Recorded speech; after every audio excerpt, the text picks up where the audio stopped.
So you've been working now for a few years now, and you've worked across India and internationally as well. So how does your approach change when you're presenting in a country, let's say like Singapore or the US? So I've had the opportunity to present in Vegas once, and I spoke at the Google head office also once. And then in Singapore, I had the opportunity of presenting to the Institute of Adult Learning.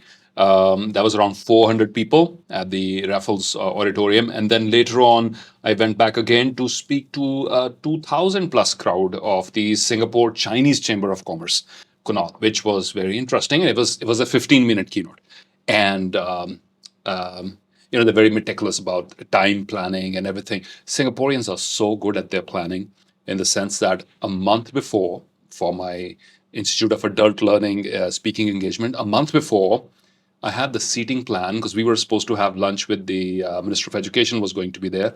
We had the seating plan of who would be sitting where, on that table. Like maybe not 2 months before. I had a detailed bio of my fellow speakers so that we could, when we meet each other, we know who is who, along with their photographs. I had a detailed itinerary of things I could do. I had a nice packet come in with all the details. I love how detailed and attention to detail is there, how focused they are, and so much to learn in the process of just going there and speaking. But I think some of the challenges are pretty global in nature right now, especially with the threat of artificial intelligence, which is an opportunity as well as a threat. There's a whole round of uncertainty around how it is going to impact jobs and what the future of businesses might look like. And the change, by the way, embracing change is one of the most requested topics and something that I specialize in. As a disruption coach, I encourage a lot of self-disruption or helping teams shatter the conventional norms, question the status quo, boldly lead into the future, rethink, and then continuously to never take things for granted. I often give this example that if you watch the movie Titanic, there's a scene where Leonardo DiCaprio is sitting around the dinner table, and the person who built the ship comes over to the table or something like that, and there's some conversation about that this ship is designed to be unsinkable, right? If you guys remember that, type in a yes in the comments and say the ship is designed to be unsinkable. It cannot sink. And then 10 minutes later, we know what happened in the film. And I think that's how change is for large corporations, especially because you're so big, so powerful, so successful.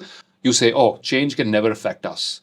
If you're a Nokia or you're one of those companies which could not see change coming, or if you think you were too special, that's what happens. And those sort of challenges are international in nature for organizations all across.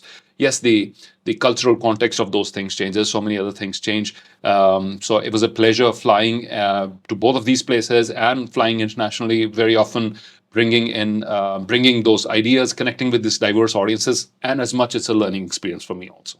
You spoke at the United Nations as well. We've not been able to speak about that. I would love to know a little bit about that if you Sure. So it's the United Nations SCAP Center in Bangkok, which hosts an event, which is a youth symposium. And I had the opportunity of speaking there thrice, Kunal. Wow. It's typically in August. It's hosted by Humanitarians Affair. And it's beautiful. It's colorful because there's more than 80 nationalities in the room. Some of you might already watch those videos in the on our YouTube channel, or we'll share the link in the comments. And when you have 80 nationalities sitting in a crowd of 1,000, sometimes they wear their national dresses and all that, all young leaders, young university scholars in the space of public service, who are studying public policy, etc. They show up from around the world. It's a very meaningful platform to share my views about change and how to make the world a better place, how these young people can find their own strength areas and, feel confident to overcome the imposter syndrome and to be out there and make their voice heard and make a change. That's very, very powerful platform, to share your views. It's been a great learning experience also. And there's a lot of youthful energy, and I love those events. Apart from, being a good motivational speaker and being meticulous with your planning and customizing it, I'm sure there's going to be a lot of sense of responsibility as well, because it's a very important role that you're playing, because you're there to add value to the lives of the people that you're speaking in front. Can you talk about that? I feel Here's the dichotomy. It's important, but you don't have to carry the burden of the importance on you. Because if you carry the burden, you lose spontaneity, you lose creativity, you lose the spark, you lose the joy, the laughter, the so many things which are going to happen at the moment, spur of the moment, because you're so engrossed in what you already planned. So as I said, there's a zooming in, zooming out process. Zooming in is the deep dive, the prep, and once that's done, you set it aside. You set it aside and you let creativity, spontaneity, the joy of the moment, being fully present, take over. And at the same time, being fully present but not having have done your homework, I think that'll leave the other part of the equation out. So these come together, and the Has to zooming be a out. balance, Yeah, basically. true. And the zooming out helps you to stay more in the moment. And I think, of course, it's an important role, but you don't carry the weight of the importance on your shoulders so as not to be in the moment and not to be your joyful, bubbly self. Can you can you talk about some of the challenges that you face while speaking at these big corporate events? And I think travel definitely has to be one of those. I wouldn't call it a challenge. I'll say is part of the journey that I signed up for. But sometimes you just wish that there could be something like a teleportation thing, something you could go into one box and appear out at the other box. And but that's not true. So yes, there are flights involved, and there's security checks involved, and there's immigration involved, and there's so many other things. So the frequent travel, and then what you have to do is devise a mechanism to to make sure that you're still in peak physical intellectual shape when you get there. The second challenge can be technical in terms of, there's multiple people handling multiple consoles, audio-visual equipment will vary from one location to another. Some of them might be very good at what they're doing. Other places, they might not know what they're doing. Your equipment doesn't work well with them. So I try to get in early to make sure it's a seamless experience for the audience by doing test runs in advance. you have a sort of a tech rider or a list of equipment that you would want the organizers to be. We send that information out beforehand. I mean, we have carefully thought and planned out this process to anticipate any information that the organizers need to send it out well in advance. However, yet yes, there are situations that come up where you're not prepared for them, and there can be technical challenges. Travel technology is another challenge, and I think sometimes the audience has just had a very long day, and they've been there 8 o'clock in the morning, and they had their company gala dinner the night before, so they didn't get much sleep, and they're now listening to presentations after presentations, Excel sheets after Excel sheets. It's 5 p.m. and they want to go home, or they want to go back to their room and just catch up on sleep. Yeah. And now it's your turn to speak, so it could be a genuine challenge there. But I think infectious creativity is infectious, and enthusiasm is contagious. So sometimes you have to take those things into account and move forward anyway. So this is about you motivating the other people. Now, what keeps you motivated? Because I'm sure that in itself is another challenge on its own. I think the joy of the journey keeps me going, Kunal. The reason why I left what I was doing before was the huge amount of predictability in that. This is fresh. This is every time there's a new challenge, there's a new set of people, there are new challenges, there are new dreams, there are new visions, new goals to be achieved.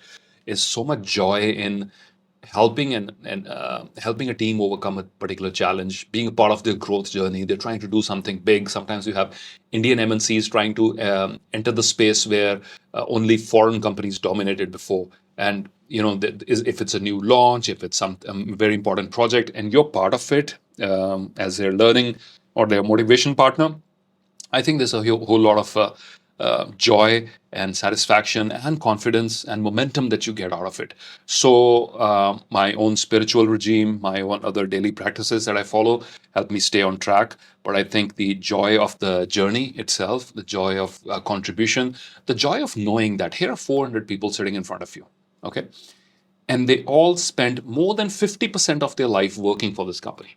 And if you can improve that work experience by 1%. Or if you can improve their perception at how they look, as Khalil Gibran said, there's a beautiful poem he wrote about work. And if you're looking at work as a punishment, you're torturing yourself. But if you are able to shift their perspective a 1%, look for the joy in the work, look for the thrill in the work, look for the pride in the work. Sometimes it takes an outsider to come in and tell people that. And when you're that outsider, and if you can improve how people perceive their work lives, not as a punishment, not as a burden, but a time to enjoy and make the very best out of it by giving them an external opinion, you're adding value. So if people flourish, companies flourish. Companies flourish, the economy flourishes. The economy flourishes, the nation flourishes. Humanity improves. And if you have a tiny, tiny role to play in that journey for even 1%, even one person out of the 400 is able to make a shift, my job is done. And you need companies to flourish because otherwise they won't hire you. That's right. True. So, is there any advice that you would give out to aspiring speakers now that you have good, nearly 18 years of experience? You've seen the landscape change. Technology is coming, it's changing. So there's a lot happening, and I'm sure there are many people out there who want to get into this. There's there's more and more people who want to experiment with new things. So what would be your advice to up and coming speakers? So, two or three things. Number one is to know to have life experiences so that you have stories to tell. So, I would strongly urge youngsters not to jump from college to motivational speaking, even if you're a good orator, even if you're a born natural, right? Go get some real life experiences, go through some real life challenges, build something, create something. Life will knock you down a couple of times, and that'll be a story to tell how you bounce back again. Those real life experiences are very, very important. So now you're not just theoretically talking about it, you've lived it yourself. There's a huge amount of correlation you can make at a later date. That's one. Number two is find your niche, which is find which segment you want to operate in. Carve your own little area in which you can add value rather than being a jack of all trades, right? You might start as a jack of all trades, but you got to specialize as you move forward. For example, I specialize in change and leadership and culture and innovation, and the intersection of these things is how new ideas can help companies and people grow, and why there is resistance to new ideas, and how that resistance can be overcome. That's something I've come to specialize after 18 years. And I urge more people to find their niche as well. Then find out whether you want to go directly to the public, you want to cater to the public as a general motivational speaker, you want to work with corporations at two very different areas. And number four, have a learning and development plan for yourself. It's very important to can continue upgrading yourself. Otherwise, you can get caught up in your own cycle, your own loop, or you think you know it all, and that's a very dangerous trap. Number five would be to enjoy the journey. To ensure that you're having fun along the way, to ensure that you're looking after your health, your mental, physical well-being, your spiritual well-being, because this is energy work. This is people have heard it before. They might have read about it before. They can have Chat GPT. You can have a conversation with Chat GPT these days. Do you know, by the way, it's one of the top uses for generative AI is not to generate photographs or videos. It's for companionship. People are having live conversations about their life coaching advice with these devices. So how do you differ from that? Is that this is energy work. You bring certain energy into a room when you walk in, not just with what you know, but you radiate, with your intention, with your inner work, if you've done that. So to understand that this is energy work, as a speaker, as a coach, the currency that you're giving them, and they're probably paying you in dollars or rupees or whatever, but you're giving them energy. And the energy has to be of a higher level than where they are right now, so that they can aspire to that level, which means you have to guard your energy, which means you have to draw your boundaries about, you can't just get involved in everything, and, to understand that your gift is your energy, and to safeguard it so you can spend it at the right place. You're in this profession for a purpose, that you can either sit in front of a camera and radiate that energy to other people. You can sit in front of a mic and record it through a podcast, such as the work that you do now, or you can be in a room full of people and share not just your ideas, but also your energy. So you have a responsibility onto yourself to safeguard your energy, to draw your boundaries, to protect it, to nurture it, to have a spiritual regime, to have a fitness regime, to have a reading and learning regime, so that you are not just dishing out information. You're a live example of the possibilities of what human excellence looks like in an age of artificial intelligence and distractions and social media. You have to be a living example of the excellence that you're talking about. So basically, you need to be relatable, because if you've lived those experiences, only then you can be relatable. Only then you can be empathetic towards what the other person might be going through. And you obviously, because you are you are a single person who's radiating out energy to 300, 400 odd people. Right. So you have to be that exuberant at that point in time, and be in that positive frame of mind to be able to put that across to the other people. And again, I believe, like I've seen in your case as well, you have to believe in what you are talking about. If you don't believe, it cannot be platonic. You have to walk the talk, like Absolutely. It has to come from a deep place of it has to come with that honesty as well. So I feel it's only then that people will be able to relate to you. Sure thing. Or in other words, your glass has to be full so that you can empty it out. If your glass is empty, Then there's nothing that you can give. can't offer water to the other person. That's correct. You mentioned AI now. Exceedingly, I believe there was a recent research which also suggested that people are using these AI chatbots now for mental health counseling and other things. So back in 2022, perhaps, like for when OpenAI introduced ChatGPT to the world, it was a revolution of sorts. And now it is slowly creeping into the daily routines, into the homeworks of kids, and ideations of creatives like myself. And so there's, again, tech is changing, and it's changing a lot of things. How is it affecting keynote speaking? And you've got these AI tools, and you've got now virtual conferences thanks to COVID. I'm not a huge fan of virtual conferences. Make it clear to the audience, this very same space where we're filming this conversation has also been used, and we currently use it for virtual events also. But you can't hug someone over a virtual conference. You can't give a high five to someone over a virtual thing. There's so much of human interaction that you miss out over virtual. Yes, when COVID happened and we had to do them, that was a different story, but I'm not a huge fan. However, with teams who are working remotely, we try as much as we possibly can to make it as interactive and still, make sure that the energy and inspiration reaches them. Now, AI, the question, are motivational speakers or keynote speakers or thought leaders going to be displaced or affected by AI? It remains to be seen what these machines are capable of. And I will not underestimate this technology. It has surprised me beyond my expectations many times with some of the ideas. So I think here's what's going to happen. Just like we've started, I don't wear them, but many people wear these wristwatches, smart watches, right? And Neuralink, Elon Musk's company, is talking about embedding the chips, human embedded chips. That's not science fiction anymore. They're already trying this with certain patients, but even a normal healthy person can have a chip implant. We don't know. We could just get a chip implant for learn how to speak Mandarin, and I could be fluent in Mandarin.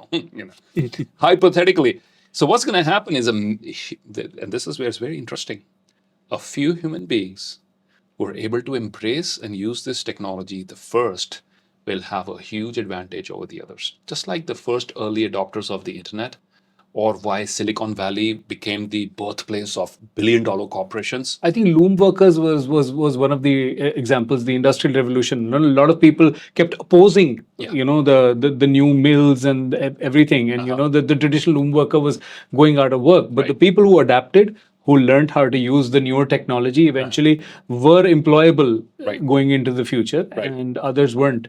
True.